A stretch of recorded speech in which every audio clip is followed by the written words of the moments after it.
Welcome to Girl Call Me with Tanya, And Jessica, the podcast where Black women's voices shine. come for the empowerment and storytelling and stay for the sisterhood. Girl Call Me with Tanya and Jessica's new episodes every Wednesday, everywhere you get podcasts. Head over to girlcallme.com to find out all the ways we can continue the conversation together. Welcome to Girl Call Me. I'm excited. Excited to be here. It's Girl Call Me Wednesday. Girl Call Me Wednesday, Girl Call Me Tuesday, Girl Call Me any day. Just girl, call me. Just girl. Girl. And there's a lot. I mean, we were talking last week about a little bit of the stuff, but I just feel like there has been a lot that has happened. But Jessica, what else are you excited about this week? Well, I'm excited about the Olympics. We talked a little bit about the Olympics before, but as it gets closer, I'm buying into all the commercialization, I have to admit. I'm like already getting my Peacock package. I need to be Oh, ready. Lord. Well, you had your WNBA package. Now you have your Peacock package. And my question is, Exactly. I'm actually surprised you're not going to be in Paris for this. I know. Trust me, I'm surprised too. But I'm saving up all of my Olympic energy for LA 28 when the games are here. It's only 4 years away, Oh, and God. it's going to be amazing. I say this, but I may actually, depending on what prices is, I may be Airbnb my house and getting out of LA. But we'll I see. would advise you to may take a trip to my house. You could come. We have the guest room because I don't know if you want to be downtown during this. Look, I don't. Yeah, sometimes I don't know if I want to be downtown ever, but that's a whole nother story. Right. Yeah, so excited about women's sports always, you know me. I'm Right. hoping we can get some women athletes on our show this Huh. season, We hope. potentially, We hope. maybe. But, I am really excited about our guests that we have coming through. We're going to be sharing, introducing.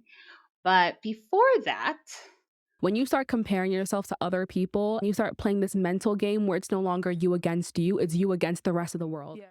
Hey, beautiful people. This is the Behind the Soap podcast, where we have real thought-provoking conversations exploring the relationship between beauty, self-care, and wellness. We are going more than skin deep as we navigate what it looks like to show up as the best version of yourself, on the good days, the bad days, and everything in between. Come along as we celebrate the season of life we're in and learn some valuable insights along the way, with stories that inspire, motivate, heal, and entertain. We're talking about it all. Tune in weekly for new episodes available on all podcast platforms. I'm a hydro hottie. Period. A hydro hottie. Yes. Wow, the aunties are rolling. The aunties are clapping. A hydrating rolling hottie. Okay. Wow.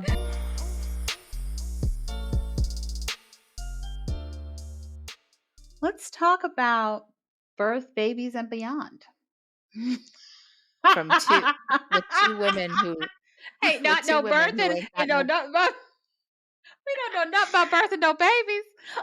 Yeah. Yes. Exactly. But we do have a lot of people in our lives, and I have nieces and nephews, and we have, and when we think about the stats about Black maternal health and the importance of midwifery and doulas, particularly in the Black community, I think that I'm excited that we're actually having this conversation. Yeah, but I think the more resources for all women going through something like birth, but particularly Black women, like you said, with the stats being what they are in terms of mortality and complications and all of the things, I think it's pretty amazing that women and men are making a career out of helping women through these times that can be really challenging and scary. And I'm happy to see the attention, the lens that has been focused on Black maternal health. Some of the things like recently, Serena Williams is really focusing on, putting some financial support behind it. Some of the campaigns and the reality that we're starting to think about it, we're starting to do research. And I think we also have to acknowledge that the path to motherhood, for many is not just a straight line. Yeah. Yeah, I think that it's one of the, I think, myths, that sometimes is in our heads is this, maybe it's familial or maybe, it's like everyone makes having a baby so easy, sound easy, not the actual birthing, but like just get pregnant and like family planning is like, financial planning. And it's like, it's, it's not really like that for a lot of people. And again, you and I don't have like the experience, firsthand experiences, but I think we both have talked a lot about being in friends' lives who have really struggled to this for something that they really, really want and how challenging it can be. So excited to have someone here who's committed their life to helping women in this really important part of their lives. Yes. And I think we do have to acknowledge those people who may not be mothers to us, but take care of us in different ways. But I want to introduce our guest. I'm excited to have Celeste Winfrey with us. She started her journey into midwifery in 2013 as a student of midwifery in San Diego. She owns, and she can talk a little bit about Ivy Midwife and in Claremont, California. She works from birth and actually before birth and beyond to support women on their journey. While working with women and babies in various communities is important, she also has 3 of her own kids. And so we're really, really excited to have Celeste Winfrey with us today. Welcome, Celeste. Welcome to Girl Call Me. Thank you. Nice to be here. Thank you for having me. I So, know where do we get started? I know. Let's do it, girl. Let's talk. I think I shared a little bit about your background, but I would love, and we would love for you to kind of give us your own bio on how you describe yourself. My own bio. Yes. Well, let's say let's just jump in the deep end. We Okay. I I always start off with my 3 loves, my 3 heartbeats, Cameron, Caleb, and Camille. The oldest is 25, the youngest 18. So I start off there. I did. Everybody always asks me, "Did you have a home birth?" No, I didn't. I had all 3 kids in the hospital because at the time when I was pregnant, I had no idea of this world. Of this world that I'm doing right now, I had no idea. It was around. Obviously, it's been around for many, many years, but I had no idea, no education about it. So what I did do was I did birth in the hospital, and I remember Camille's birth. I came out of the bathroom. They just had given me an enema, and I got on my hands and knees because I was having some contractions. Got on my hands and knees on the floor, and the nurse came in. I was like, "Ooh, this place, hands and knees is the right position for me. I can have a baby just like this." It felt so comfortable. My contractions weren't so painful for Hmm. me. And sure enough, the nurse comes in and says, "What are you doing? Get off the floor." Yeah.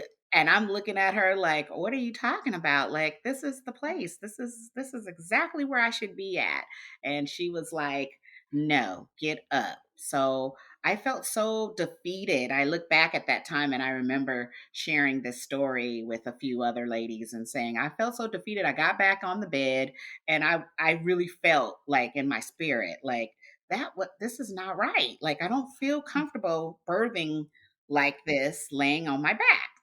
Hence it all of a sudden just took me into another world. And then I always breastfed all 3 of my kids. And during my daughter's, breastfeeding journey, I decided, well, I saw on there, "Are you breastfeeding?" A little ad. "Are you breastfeeding?" I was like, "Yeah, I'm doing that." And it was actually the county of public health in Riverside. And I was like, let me apply for this job. And what it was doing was training us to be lactation educators in the Okay. community, going to doctors' offices and educating them OBGYNs and just any doctor that was willing to hear about breastfeeding. And so that started my journey. And then obviously from there, I became a lactation consultant, which took me to the hospitals. Well, first it took me to the tribal community. So I did Oh, work with, yeah, I love that. I did work with Riverside, San Bernardino County Indian Health and helped them with their breastfeedings. They didn't even have a program, but I came in and started classes, education, because their breastfeeding statistics were just too low, way low, Mhm. like just as low as Black women are as well. And so we actually bumped it up from like about 13% to about over 33, 35%. We were in that range. Wow. And then I went from there and started working in the hospital. That's where I got the call for midwifery. I was working with moms. I would go into the room after seeing a woman, have her C-section and the baby's groggy and not able to breastfeed. The mom is like, "What's going on here? Why is my baby not breastfeeding?" And helping her and just realizing something's wrong here. Why is every baby and mom distraught? Babies are tired, mamas are distraught, like they haven't breastfed their baby in over a day and they're just worried. So that's when I kind of started going, let me look into this midwifery programs and what's out there for me. And I found a program, Najoni Institute of Midwifery. They're no longer in existence, but I started there in San Diego. I would drive into San Diego once a week. And from 2013 all the way to 2016, Wow. was And the rest in my is history. The the rest rest is is history. history. Yeah. Yeah. Yeah, that's it. Can you talk about what was the you talked about kind of tribal lands and Black Mhm. community and breastfeeding. What can you just talk more about why the numbers are lower in those groups? You mentioned that.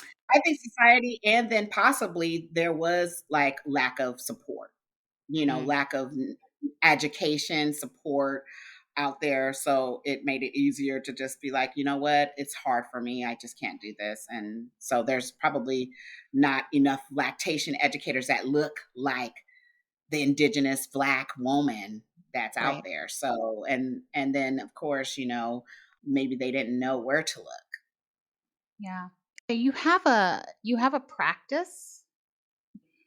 Could you share a little bit about the span of which and the support that you provide?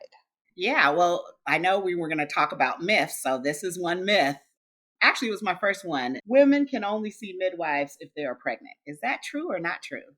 What do you guys think? Well, I think we thought true. It's not true. It's Right. definitely not true.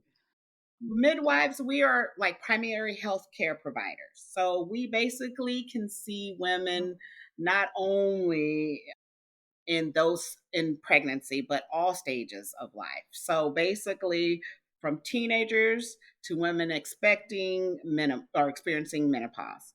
So we go far into it. So we do like annual exams, well, woman exams, reproductive health care, if you need testing or even treatment of STIs. I'm talking to another midwife to talk to my daughter. She's a young lady and she's going to be going away to college. I'm not silly to think that there might be some challenges with some boys. And so education, like what about educating our young women and getting them information as early as, 18, 17, 16, 15, 14, 13, 12, because we don't know how soon they may be approached or what they're seeing on social media because everything is just available. They can Google up a half of the stuff. And Google isn't what we want these children to learn. We want them to really know from a provider. What does education look like and the training that you need to go through for that kind of broad of a skill set? I mean, that seems like quite a bit of That's a training. Can you lot. talk about that? Yeah, so I am a licensed midwife, certified professional midwife. It is a direct entry program or a MEEC accredited program. So it's midwifery education. And so the school that I attended was a 3-year program. There's other schools there. There's schools that offer bachelor's degree. I already have my bachelor's in health sciences. So you will have to go through like chemistry and biology, things like that. You don't need to have all that microbiology. All those classes need to be done. And so, depending on what educational route you go, like what school you go, because there are nurse midwives as well. I went through a 3-year program, and then there was a period of preceptorship time. So that means me finding another midwife where I work with them and they teach me, and I go through a preceptorship program where I'm being, taught how to do the skills that I've learned didactically, of what we were supposed to do. And so for me, it wasn't an overnight thing. Some people are faster than others. Mine was about 3 years. So I started obviously 2013. I finished in 2018 and got my sat for my medical boards at that time, and then started my practice in 2019. Wow. Wow. And So right with now I'm training another Black midwife, young Black midwife what? who, yeah, she's in her primary midwifery training, and she's going to be an amazing midwife. Oh, I love that. And I love that you called out the fact that she's a Black midwife. We talked a little bit in the beginning about Black maternal health and some of the challenges you had with your own pregnancy. Um, and could you share a little bit about why who are you doing the work that you're doing is so important?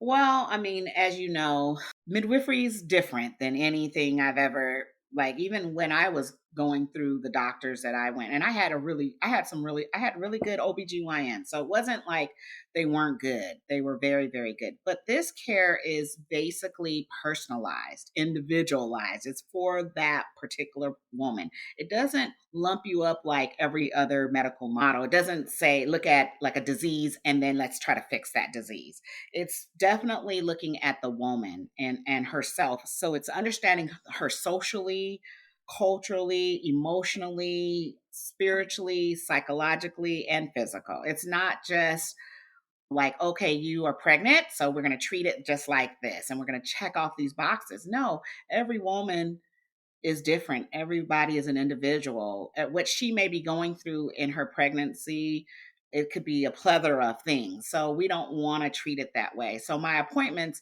are an hour, maybe an hour and a half, depending on what we're dealing with. So if we're dealing with a situation in her life and she needs to talk it through, like during COVID, there was a lot of things that were going on during that time. And so women needed to talk about things. Like I remember a good midwife friend who wasn't of our race when things were happening socially, with the Black Lives Matter situation. She called me because she had a Black client and she was like, I can tell that it's bothering. How do I bring this up with Right. her? And maybe you could talk to her because you look like her and maybe she'll feel more at home discussing these things with you and how it's affecting her and her pregnancy. And so those are things that we deal with. And then, of course, we're looking at their diet. We're looking at them holistically.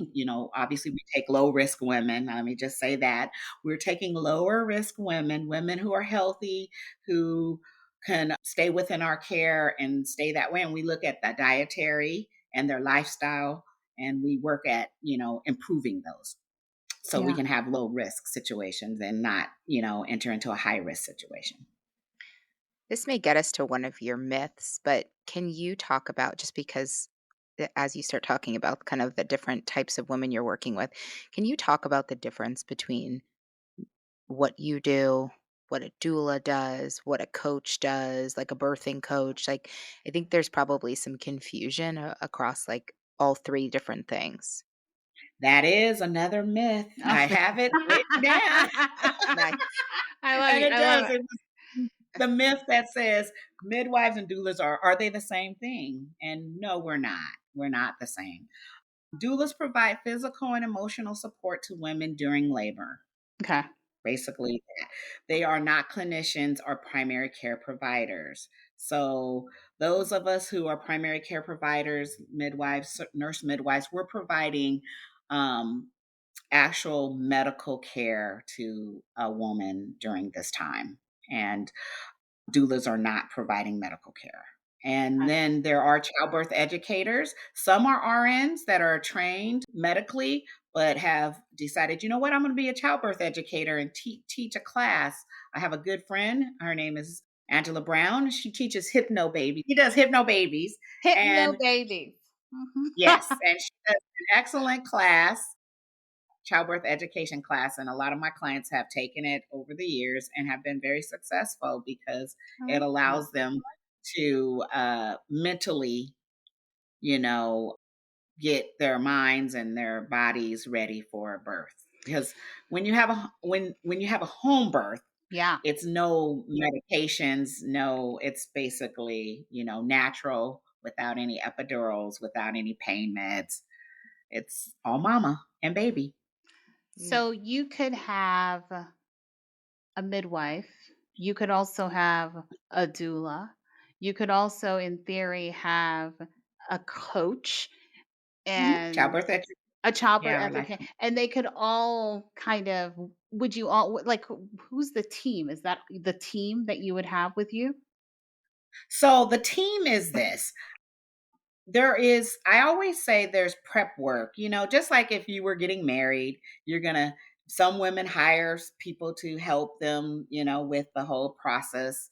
Some women have their sisters or mothers, whoever they want to be, go with them to try on that white gown and Yeah. enjoy the process of picking their cake and all of the whole That process. was me. It's That the was same. me. You did it. You did. All of it. Oh I my had goodness. a What did you did everything. Did I you did have every someone? Oh yeah, I had a full team of people No, that girl, yeah. were Celeste, she had a team probably for 18 to 24 months on retainer. I'm right. sure. What? I'm Yes. sure. And on the day? Oh god, yes. Yeah. I So was you had a decorator, I did. I had a decorator, a coordinator, and florist. she florist, I Mhm. cake person.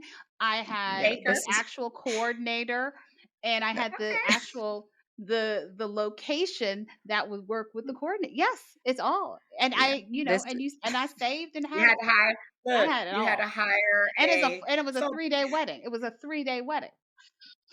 I we ain't mad could at you. I ain't Thank we mad could at you. you. not That's the we next episode. That's another we episode. yeah, we That's could not be another different. episode. Let me be on that one. No, I'm just We could not be more different. um, I know. I do tell people it is a team. It's like just like a wedding. It's the same thing. It's preparation that you have to prepare. And Right. it's not just, oh, I'm just gonna go have a baby. And a lot of times people are not as educated as they think that they are. Like, oh, I got pregnant and now what? Like, what do I Right. do? Well, yeah, first you need to find a provider. A Right. provider that you feel comfortable with. Right. Someone you know is listening to your needs. That's to have someone else for you guys. But you get a team. So first you get a doctor or a midwife, OBGYN or midwife. From there, if you're in midwifery care, obviously the next thing I'm looking at is who's your partner, who's your support system, who is your mama, your sisters, who's going to support you. The third thing is, do you want a doula to support you? Some Mm. people are like, well, I want my husband. And I'm like, well, has he ever done this kind of work before? Because sometimes he's a brand new dad. If he's like a third or fourth time dad and he's had a couple of home births, then he might be the person that could. But I do recommend doulas because they come in and they support the family emotionally, Mm. not just mom. Doulas are very, very talented and gifted Mm. at keeping a woman calm and Mm.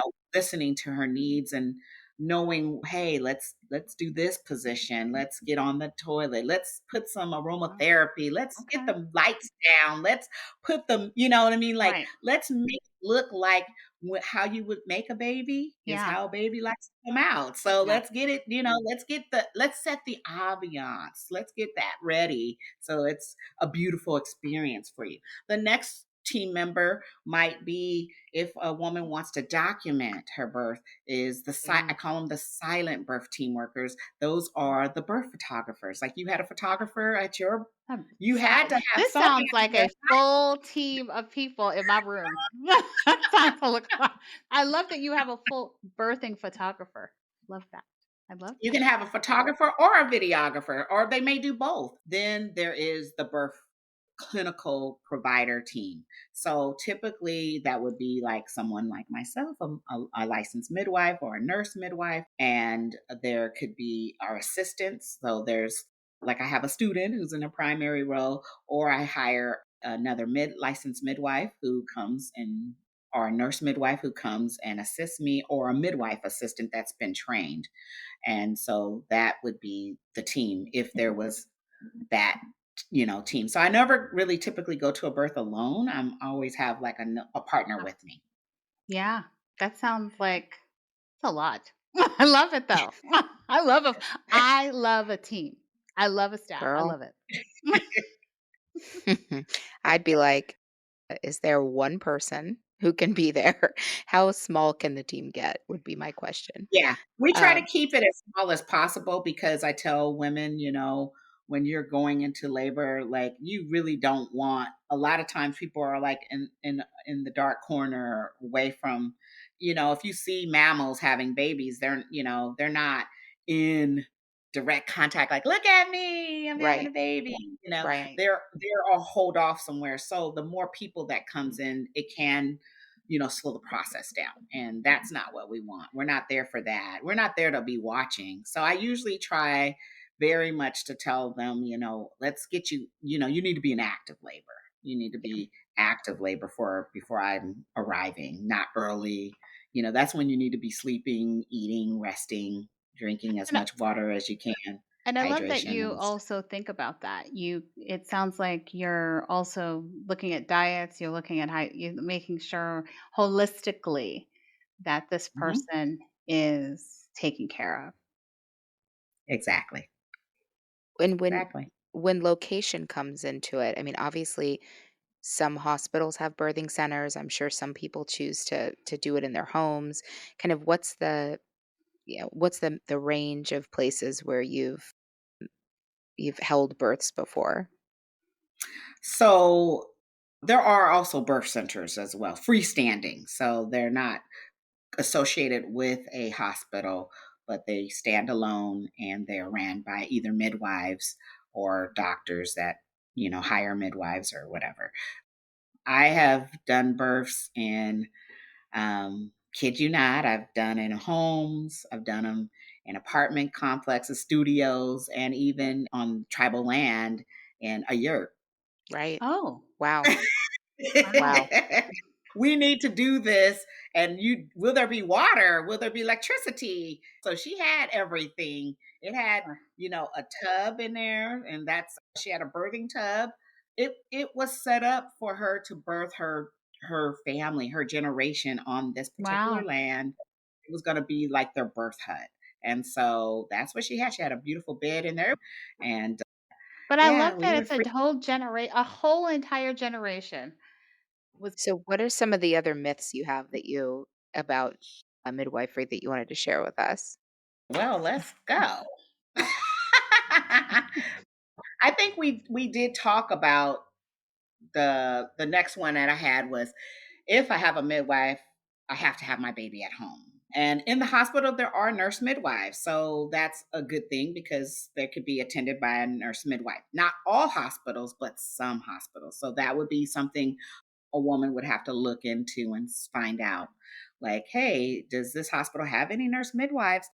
Also, there's birth centers that people can look to.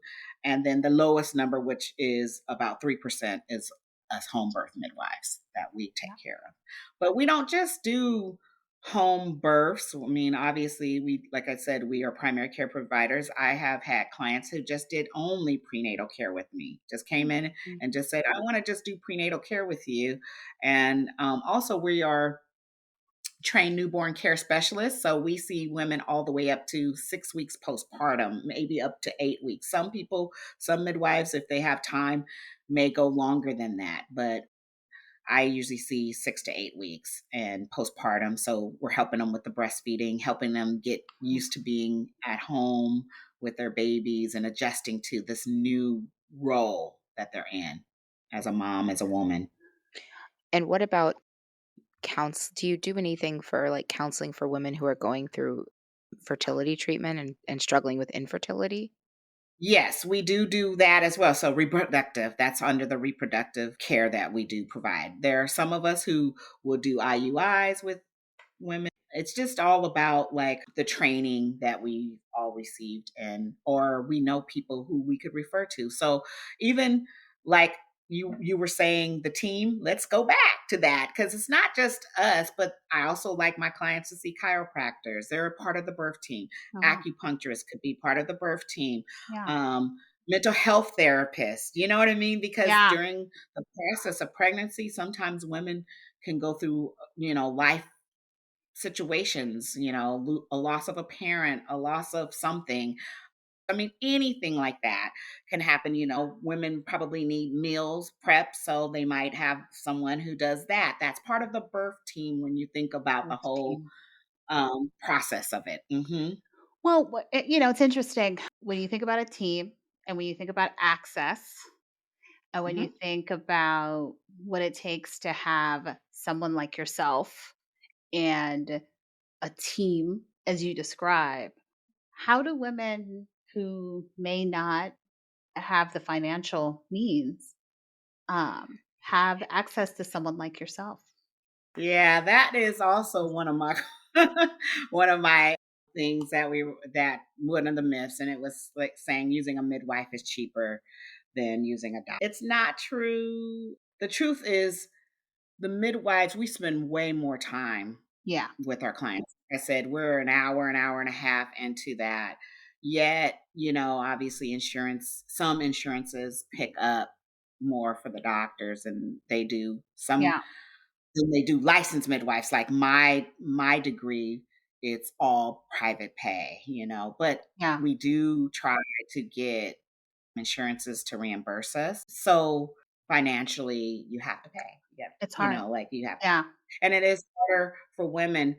I do recommend if you are planning to have a baby to start saving. It's just like if you were planning to get married. I mean, how Right. that is not Yes. free. It's you are paying for each individual entity. And so it's a very similar aspect and I always liken it to the same thing because we will pay thousands of dollars to walk down that aisle with that special person, but Right.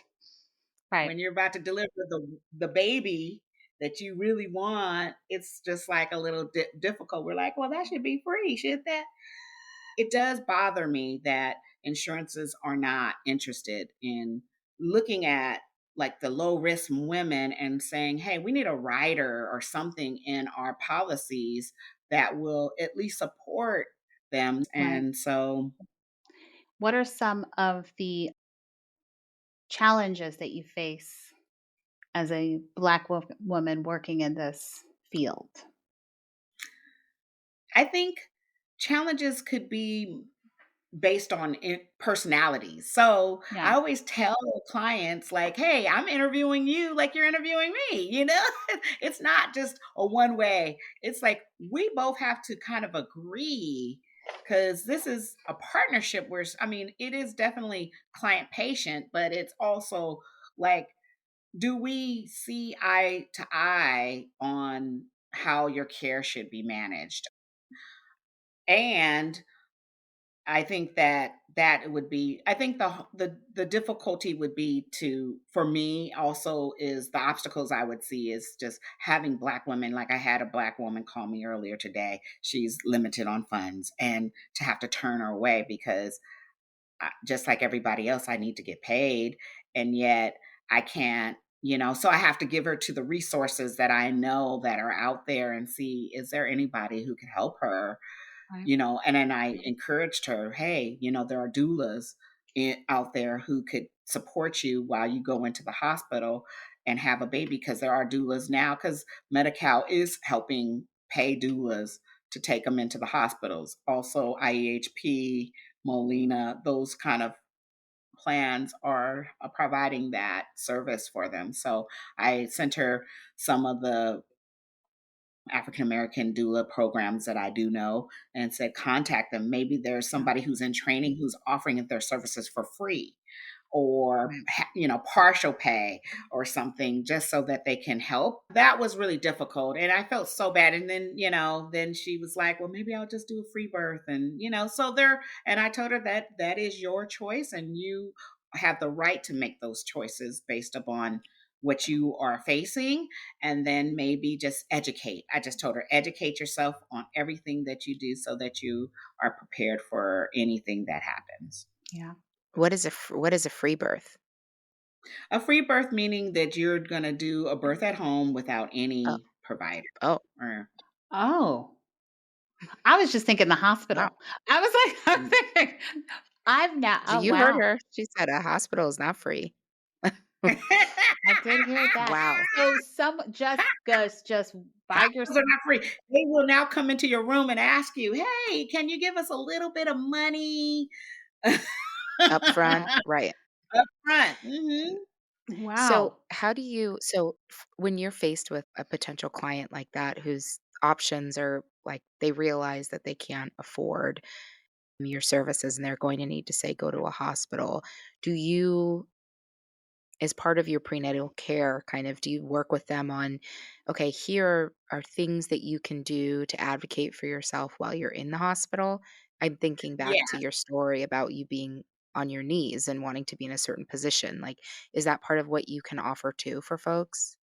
Yes. So if they're coming through to see me prenatally and paying me per, prenatal visit, then that's something kind of different, because I'm not taking on the responsibility of birthing their baby, but I'm Right. educating them as we go along what to expect in a hospital setting. Also, at that time, I'm also introducing them to other doulas in the community so that they can have someone who can go in and be a part of the advocacy along with the partner that they're with, so that they're not just like stuck out there with no, Yeah, because it gets to a point in labor you can't speak for yourself, so you need right, someone who's going to say, no, I think she wants this. And then and also creating a birth plan, so we talk about that, we get them ready for that process. And then I talk about movement and staying home as long as possible. Just don't rush into the hospital just to have a baby. Don't go in right, there in 1 centimeters. Like, they're going to send you home anyways, but you need some help at home, then you hire the doula and she'll help right. you. Yeah. We've talked a lot about kind of not in pregnancy necessarily, just the need for a lot of us to advocate for ourselves, but also to just have tools to help us prepare for the conversations in the doctor because they can be nerve wracking or we could be triggering or you can feel like you Mhm. weren't listened to. So I love that part of your prenatal care is helping people kind of prepare for that and also preparing the people around them because that's obviously just important as you're saying in a situation where they're not going to be able to speak for themselves the whole time. Mhm. Mhm. Yeah. We've also talked a lot about those girl call me moments and why it's so important to have Mhm. a community of women that can support you, can be an advocate for you. You shared a little bit about someone you're training. I'm sure you were trained.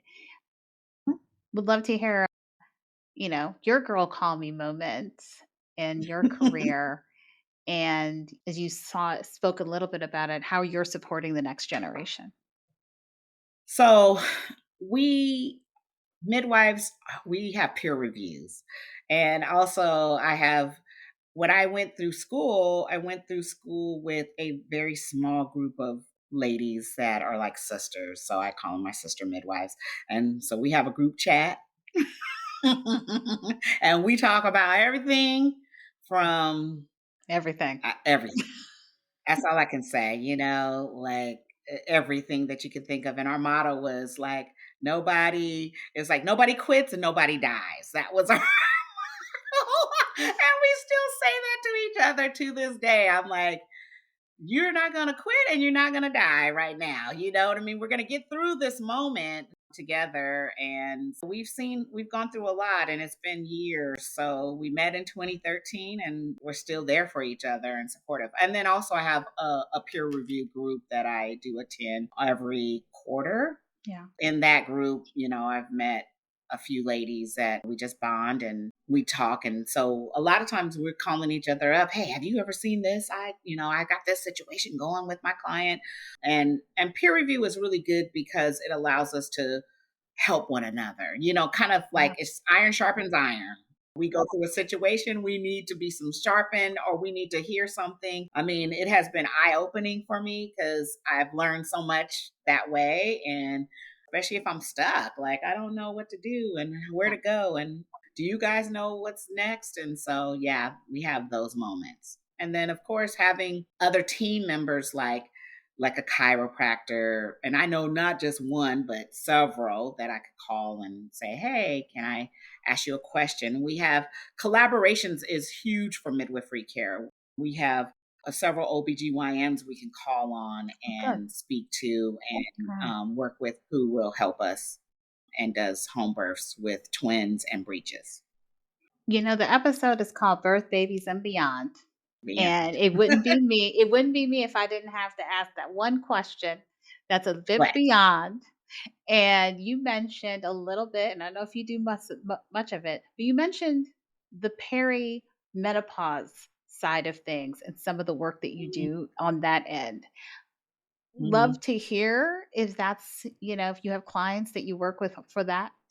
Right now, I haven't had any clients, but I am going through it myself. Oh Lord! Okay, Girl, maybe girl, this episode call me.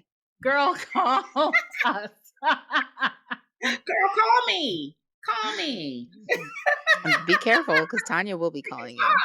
I might be calling you. We can talk. So, what are some of the things that you do for those who are like, listen, maybe I need to call Celeste for some other help? And it's funny because my goddaughter, she called me and she's like, I have 2 friends, endometriosis and all these other things. And so I started talking about things that they could do, and they're really trying to get pregnant. So I had some fertility gummies that I was blessed to get, and I've sent them off to both. Did you say wait, can we start with fertility gummies? See, this is why I'm never going to be with Celeste and ask for, do you have any gum? Next thing you know, she's sliding me a fertility gummy. That would I got lots of them. I'm not even going to slide them. I'm going to mail them to you. Please don't. Oh Lord. Please Oh Lord. save the postage. Save the postage, girl. What I love is that fertility gummies. That is just, what? Everyone is going to be texting us who's trying to have a baby for your number for those fertility gummies. Girl, call me. I want to great. talk to you. I want to talk to you. Yeah, so that happened. There are times when, friends and we talk about it all the time, obviously, because we're going through it. And I was like, man, I'm just waking up in the middle of the night having these hot flashes, like just, woo, it just flares over you. It's like, what is going on? And I don't remember, my mom passed away a little young. So I didn't get a chance to really hit her up and be like, Mom, when did you start feeling these symptoms? We need to talk to our mothers. We need to talk to our aunties. We really need to have those hard conversations with them and ask them like, hey, can you share with me your journey so I know what is to come for me so that I'm prepped? That's telling my age, huh? I shouldn't have said. Okay. I'm going through this because people were like, what? How old is she? Tanya talks about this. I still want to be 35. Tanya talks about this on every episode. Listen, I say I might be 52, but I do look 35. And on that note, I just wanted to be first to say thank you. Thank you. I think this has been fun. I mean, listen, I'm definitely going to call you for a few things. The only other thing I would say is that a lot of times people think that we're not as safe as doctors. This is the thing I tell everyone. We're dealing with low risk women. Like even if a menopausal woman came and she's going through a lot of stuff, and if it's too higher, out of my scope of care, I'm going to refer you to somebody who's good enough to talk to about what you're going through so that you can get it's not like we just stop here it's like there could be other things that could be attributing to what that woman might be going through. Because I have made some collaborations with other care providers, we can get you to the best, basically. Yes. And I think that's the whole point, right? You are you can do the care, but you can also help collaborate and support. And that is Yes. ultimately why you're so important, particularly so important for the Black community. Thank you. Yeah. Yes, thank you so much. Tanya, are you feeling like since you're Gen Z and everything, are you thinking maybe motherhood's for you? Okay. It might not be motherhood, but it could be calling Celeste for some other assistance. Because Okay, I listen, if just she meant could do my blood draw, right. I may never have to go to a doctor. I mean, Celeste, come to the house, This Celeste. isn't Let me cook for you, and then let me I'm get my blood draw. she probably just is gonna add 10 more people to her team thanks to you, Celeste. Why It's not? important. She's about to have It's a important. 50-person team. Listen, I Yeah. probably already do if you look at the list. Yeah. And I'm Um, sure you did, because I remember you guys did a podcast on self care. Yeah, exactly. Exactly, Celeste. You gotta have all those self care, Right. your listen, masseuse. And I know Exactly. someone who comes to the home and does a wonderful, Right. wonderful massage in your house. okay, Tanya's listen, about to get that number. okay. Well, Celeste, we are grateful for you. We are grateful for, we may have to have you come back for part 2 for the menopause episodes and the conversations. Yes. We're gonna have But a panel. We're gonna have a panel yes. discussion at this point. They love to ask a lot of questions. I can get Yeah. some other midwives with me.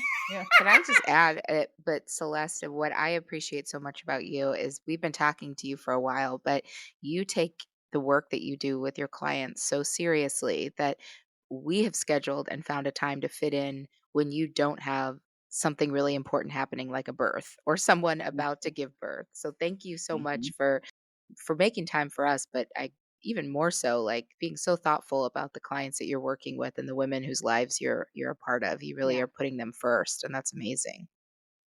I will also encourage everyone who has questions to call us, and we'll make sure to share your information with our community and our audience. Thank you. Would love. Thank you for Thank you. listening. Till next time. Hey, it's Jessica. Thanks for listening to Girl Call Me. If you have something to add or a story to share, come on over to Instagram or Facebook and join the conversation. Also, make sure you follow and subscribe Girl Call Me. You don't want to miss when we release new episodes. Thanks for listening.